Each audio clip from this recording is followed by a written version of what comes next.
beautiful, and the country in its day-to-day is peaceful and safe, which is why it came as such a shock. The word last week that Iranian hired assassins had tried to kill Itsik Moshe. Truth is, at first it's a shock to hear that someone wanted to murder you at the entrance to your office. But a few minutes later, I took hold of myself and said, we don't have the luxury of being afraid. Itsik Moshe has lived in Georgia for years. Once upon a time in the 1990s, he led efforts to bring immigrants to Israel from the former Soviet Union. Now, in Georgia, he runs the Israeli House organization involved in pro-Israel public diplomacy. Last week, the news broke. Georgian security services had foiled a plot to kill Itsik Moshe, a plot run by Iran's Revolutionary Guards through hired foreign assassins, some linked to Al-Qaeda.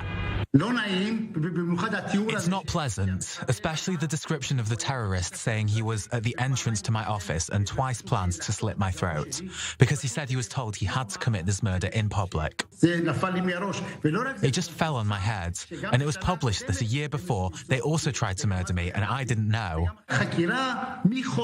According to the investigation, from September they were following me in a vehicle, on a motorcycle, when I go into the office and when I leave the office. I'm only now just finding this out because I acted in a routine way. And, it turns out, he didn't succeed. He tried twice. He just narrowly missed being assassinated. But strikingly, Itsik Moshe continually circles back to his work. In the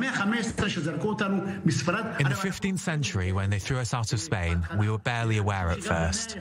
I also think that in the 20th century, the Jews were very complacent, and then came the Holocaust.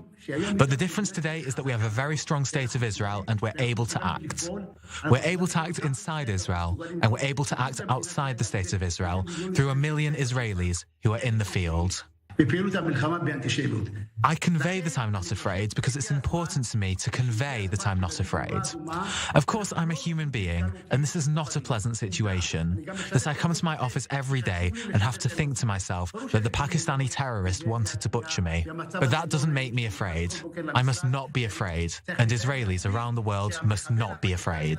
Itsik Moshe says the Georgian government, Georgian public, and Georgian media have been supportive.